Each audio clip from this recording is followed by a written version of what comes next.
Hello, everyone. Thank you for showing up so early on a Saturday morning. I hope you have a coffee, because it's going to be a bit intense, so you're going to need a bit of energy to follow all of this. So we're going to focus a lot on governance today, and the idea is how is algorithms, smart contracts in general, are helping supercharge what we're doing with governance. So I'm going to walk you through a bit of history, how governance used to be, how it still is, and kind of where it's going, because honestly it's scary and it's good to have like at least a bit of light at the end of the tunnel to know where we're going. So just before that, it's always good to have a bit of context, because everything that someone says is biased, right? I work in governance. I used to be a banking lawyer before, so it's important for you to understand that I'm also a business grad, so and I work in DeFi, so it's going to be highly focused around corporate governance, because this is what I know. If I start talking a lot about democracies or even about community governance, I'm probably not going to say things that some of you are going to like if you're passionate about governance. To give you a bit of idea of Pardin, the project I co-founded, we built 3 dapps on Ethereum that are basically around vote markets and governance infrastructure. We have roughly 800 community members. We raised a few funds. We're actually a profitable project right now, which is always good in the current market, right? And we're managing over $10 million of voting rights. That figure is actually untrue. It's over 25 right now, but we're going fast, so yay. Okay, moving on to governance. What is governance? I like to have a very simple definition of what governance is, which is the process of decision making. So why so simple? Because you can basically govern around everything, right? It's just about people getting together and deciding what the direction is going to be for a specific project. That's it. So there's many types of governance, but if you want to simplify it, you can think of it in 3 ways: hierarchical, collegial, and democratic. What does it mean? One person is deciding, or a very, very small group. One group of people is deciding, and everyone is deciding together.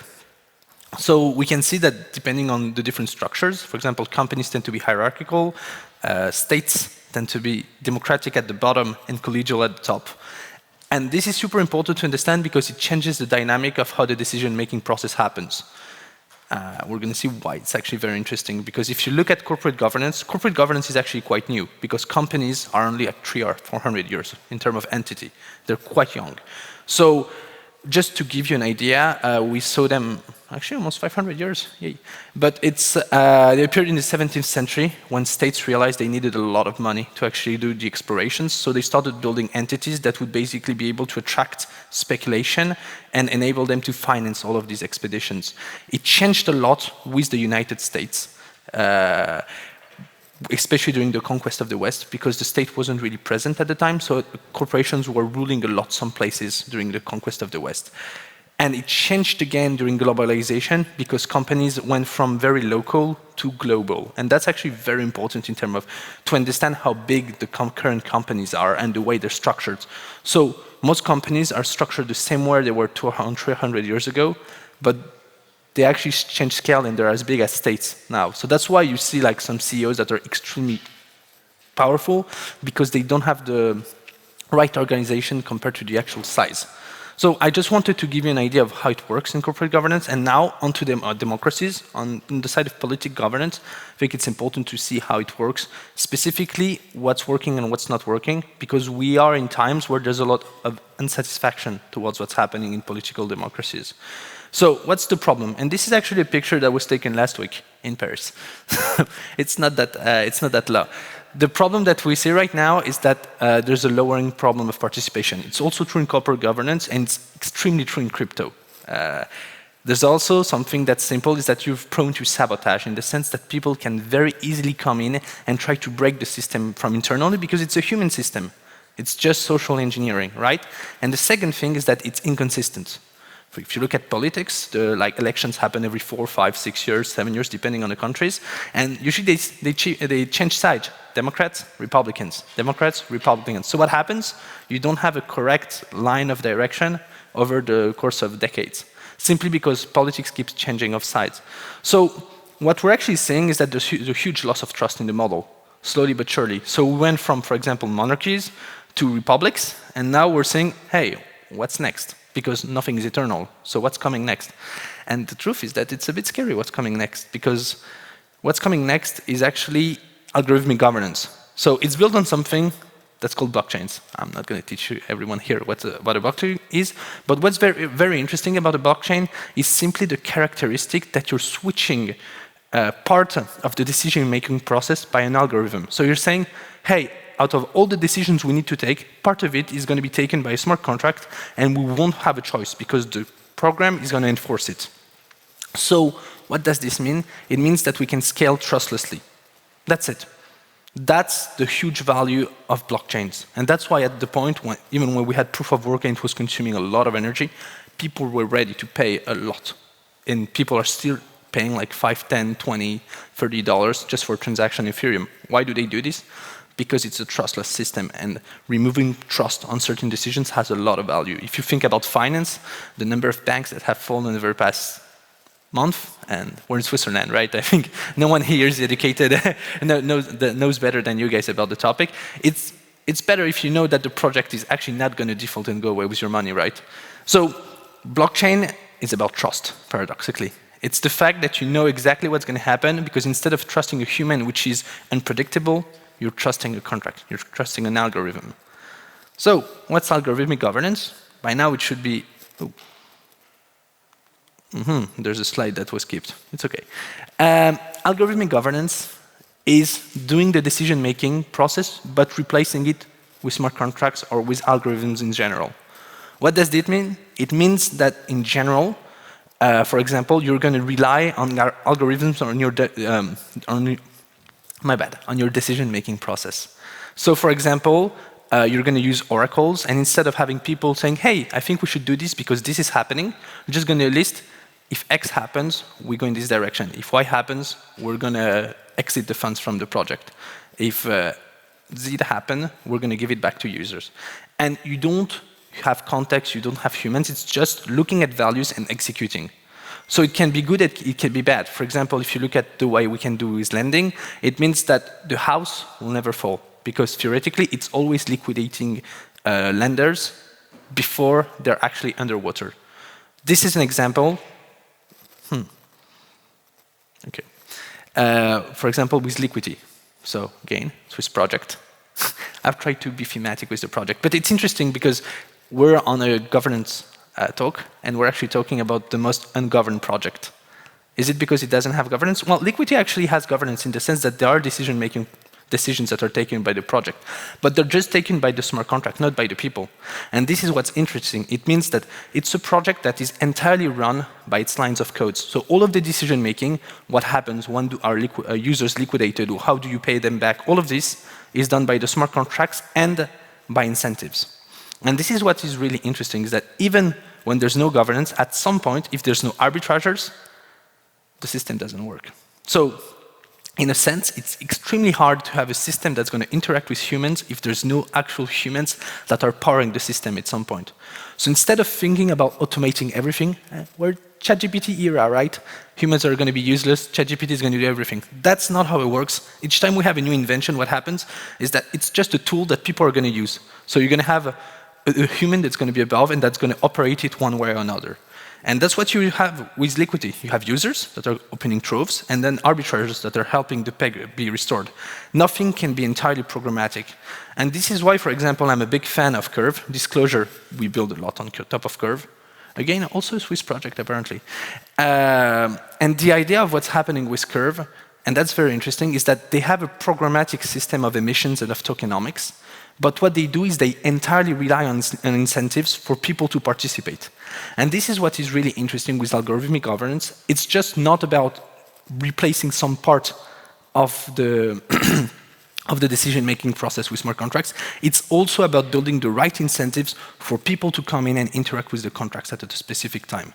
So what this graph is, it's the design of the size of the gauge in Curve. So what Curve does is that they control the emissions, the way they distribute their token, through a distribution that's done on a vote every week.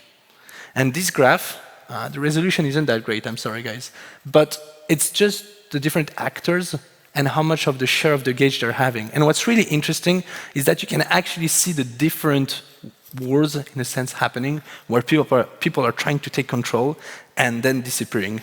For example, which one? The purple one that you're seeing that's really big and that stops at one time, it's Terra. And there's a few others. When you read at this chart, you can actually see the theory and the history of governance.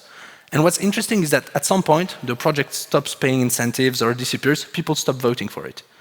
And that's what's really interesting is that we are going to have to learn to read coordinations of machines and how humans interact with them. And that's the whole point of tokenomics. So that's something that's extremely important to understand is that the way we're seeing algorithmic governance go, it's going to have positive and negative impacts on the way we interact together. And we're talking about DeFi today, but you have to understand that the future of states, the future of companies, the future of associations, they're all going to have algorithms at some point that are embedded into it. So what's the advantage of using such type of governance? First one is that there's no corruption possible. You can't go to a machine and offer him coffee or like offer him a restaurant. It does not work. They do just a mission and they execute it. The second thing is that theoretically, and if there are devs here, they're going to laugh, it's consistent. So when it works, it is consistent. And that's the important part, is that you can rely on it much more than a human being that sometimes is not going to wake up, sometimes he's going to be tired, sometimes he's not going to be in the right state of mind to actually do what he's supposed to do. So he's not going to execute as consistently. And the last thing, which is true for every technology, is that it's more granular in the sense that you can be much more specific about what you want it to do. So for example, you can have a smart contract that's going to do one very specific task and that's it. And it's more scalable. So in a sense, a bigger problem that we've had in governance systems up until now is that we've had trouble in basically scaling them. It's very hard for us to have very large-scale system for governance simply because it's hard to coordinate a lot of people at the same time. Algorithmic governance is the solution to this. However, and that's the big problem with this system, is that it can't adapt to context. So I used to be a lawyer. The beautiful thing about law is that it adapts to concept. You have rules, but the rule bends depending on the context. You're like, hey, yeah, but maybe this person wasn't wrong in this specific context. It's just we weren't aware that this could happen this way. And law can bend depending on this. Smart contracts, they don't. Like if there's an oracle that doesn't take the right value and suddenly everyone gets liquidated, you're done. You lost all your money. This does not happen in the traditional world right now. So this is the problem with algorithmic governance, is that it can actually be played in a way. This is also because of the fact that there's no human interaction. So we're basically building a machine system, and the best way a machine system can work is with another machine. So we have to understand that it's very good to build systems that are going to scale just between machines talking to each other. But if you have a human at the end, they're always going to have some pain points, and it's always going to be a problem. So you need to find the right balance between doing the algorithm and having human decision making. It's probably going to be half and half. And the last thing, I wrote predictable. So you might think, hey, consistent, predictable, that's kind of the same thing. Why is it in both sides? Well, if you know how a system is going to behave each time you interact with it, you can actually game it. So there's no corruption, but there's gamification that's possible. And that's actually another point, is that it's dangerous. So that's why you have all these debates, for example, when people are hacking projects, they're like, hey, I didn't steal the money. I used the code and did what was intended. That's a debatable explanation. And some people went to jail for this. So what can we expect from algorithmic governance and the way it's going to reinvent?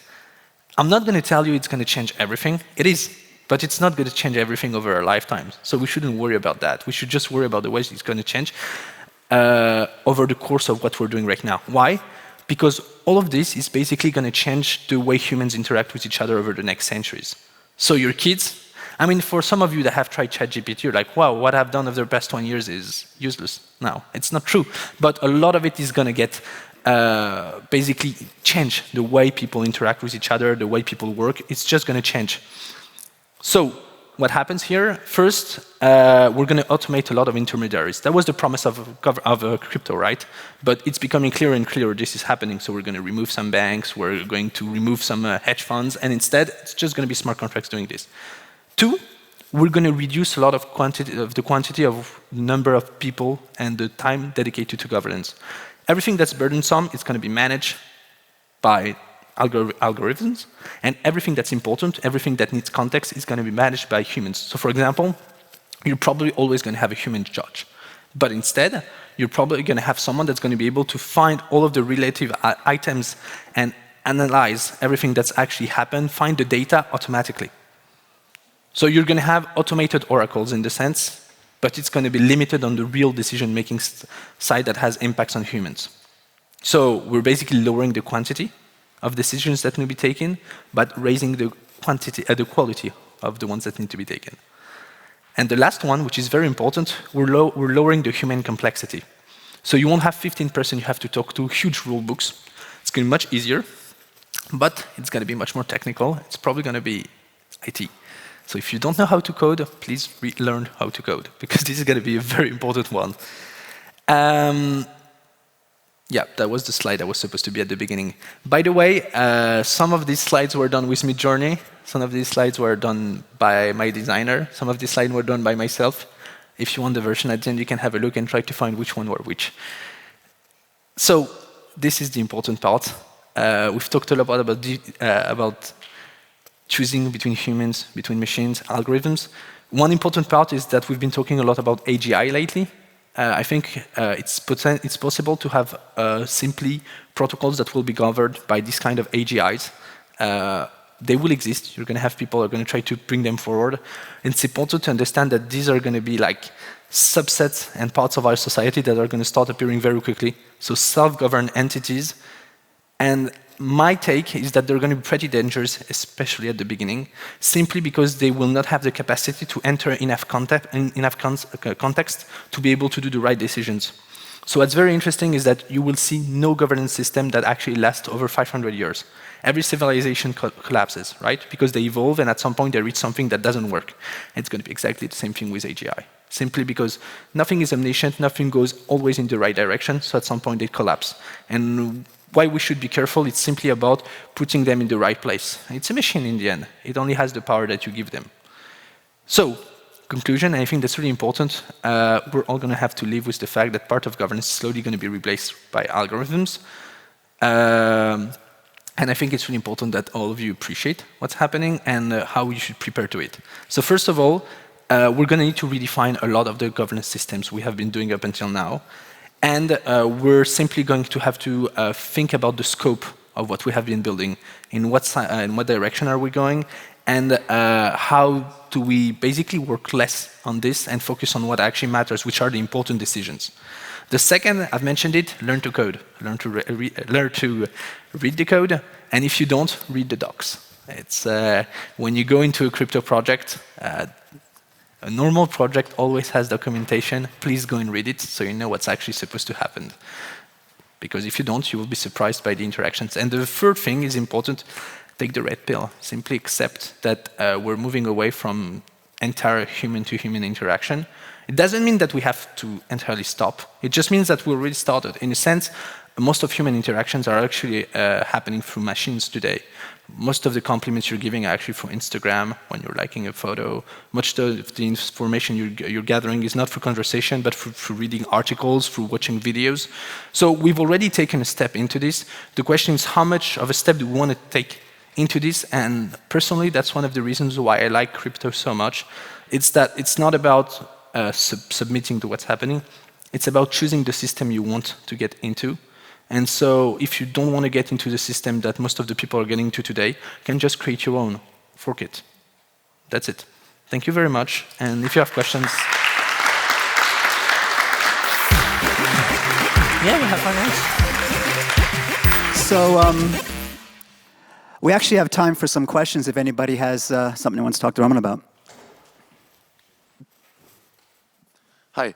I was interested in knowing, so not really, ça n'a pas vraiment à voir avec le talk, but in the governance process, how important do you think it is for protocols to separate what gets to be chosen, what gets to be voted on by governance versus what the core team and what they get to choose on, well, what they get to actually vote on themselves, and not present to bring up to a vote for the governance process?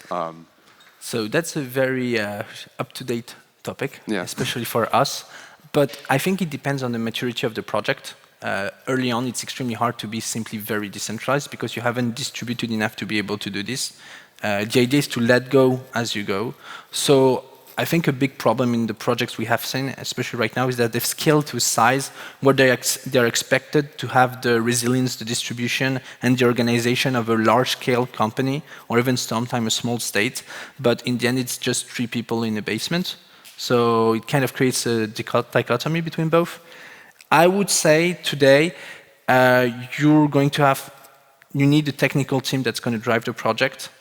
And then everything else around resource management, etc., can actually be governed by the company. But again, it's like a slider. In a sense, the more you're pushing towards decentralization, the less the core team actually has to be there. And this is actually why you have to expect the large stakeholders to actually get away simply from these projects. Right now, we're talking about token voting because it's the biggest system in crypto. But we're probably going to have new systems. But as long as you have token voting, when you have a project that fundraised, a core team that took a large allocation at the beginning, if you want the project to really become decentralized, you're going to have to expect them to slowly sell and get away from the project. In a sense, a project builds for 5 years, and at some point, the core team has like faded away. They're still building or still doing something around the project. They're just not central anymore. For example, I mean, we see this with Maker, for example. What do you think? How do you think that? Oh yeah, sorry. With Maker, for example, the fact that they've decentralized the project so much has brought up some problems in the governance process. How important do you think, even on the long term, I mean, even if a protocol looks to decentralize the entire governance, how important do you think it is still for the team to have some, like the initial core team with the initial vision of the project, to still have some input, some like kind of executive input on the direction of the project for certain aspects? It again depends on the way the project has scaled and how functional it is. Because if you look at Maker, today it's just one of the co-founders that's basically coming back and re-centralizing the project to redefine the vision and basically allow it to go to another scale, taking it up a notch, right? But if you're a brick project that is basically just accomplishing its mission of public goods, you don't really need to come back and re-centralize, right? You can just have the project organically grow. And that's the complexity, but the beauty of these projects is that we expect them to go in one direction, but if you want it to go in the one direction, you need a core team, or at least a decision-making body that's going to push it in this direction and be consistent with it. On the opposite side, if you want to be fully decentralized, you have to expect chaos. You have to expect something where it's going to go in all of the directions, and 99% of the time it's going to fail, and in one direction it might succeed. So it basically depends which type of projects you want to build and how ambitious you want. Not everyone wants to build $1 billion project. Some people just have one key mission and they just want to execute it well.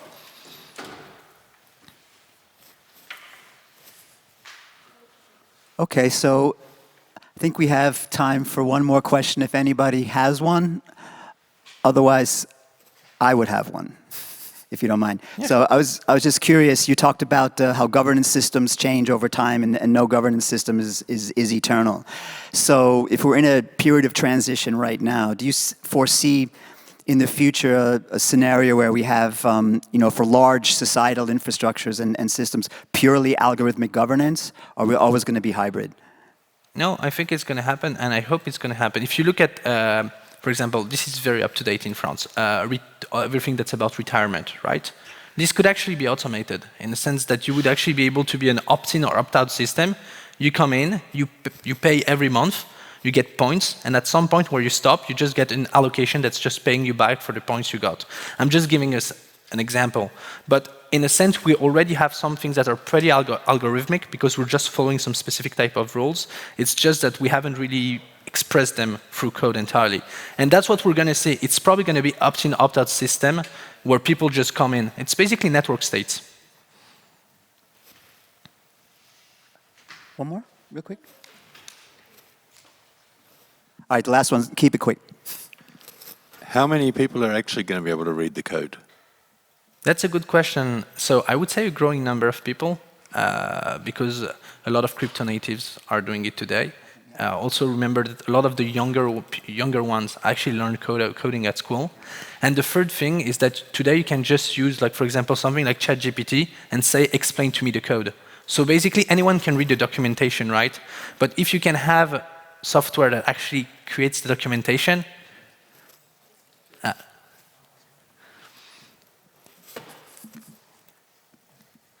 So to be a lawyer, you went to school for years to become a lawyer, to understand how law works. And a very large proportion of the population didn't, and a substantial proportion of the population probably couldn't. And I think that's going to be the same problem with what do we do? The point about using systems that can explain the code, that's actually a really good one. That's a valuable thing to be able to have that we haven't had so much in the past. But it is an interesting question of, do people have time to understand what you're asking them to do?